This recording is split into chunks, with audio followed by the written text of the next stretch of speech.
నేను రీసెంట్‌గా ఒక స్టోరీ అయితే చూసాను. నాకు చాలా మంచిగా అనిపించింది. ఏంటంటే, ప్రపంచంలో కల్లా అతిపెద్ద రివెంజ్ ఏంటంటే, మన సక్సెస్ అనమాట. మనం ఎంత సక్సెస్ అయితే అంత.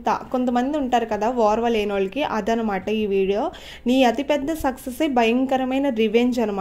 మనం ఎంత సక్సెస్ అయితే వాళ్ళని అంత తొక్కినట్టు, మనకప్పుడు అంత రెస్పెక్ట్ పెరుగుద్ది. సో, ఎగ్జాంపుల్ ఫస్ట్ పాయింట్ వచ్చేసి మనం సైలెంట్‌గా ఉండాలి మొట్టమొదటిసారిగా. మీ పని అంటే మన పని మనం చేసుకుంటా పోవాలి. అస్సలు వాళ్ళు ఎంత డిస్టర్బ్ చేసినా డిస్ట్రాక్ట్ అవ్వద్దు. అంటే కొంత బెంగ అవి ఇవి పెట్టుకుని డిప్రెషన్లోకి వెళ్ళడం అలాంటివి అస్సలు చేయకూడదు అనమాట. అప్పుడే వాళ్ళకి ఇచ్చే పెద్ద రివెంజ్. నెక్స్ట్ పాయింట్ వచ్చేసి నెవర్ క్విక్.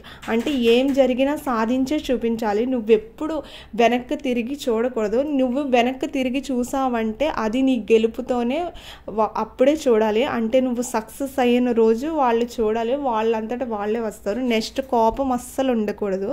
మనం ఎంత కోపంగా అంటే ఏంటి, మన లైఫ్ని స్పాయిల్ చేసేది కోపమే అనమాట.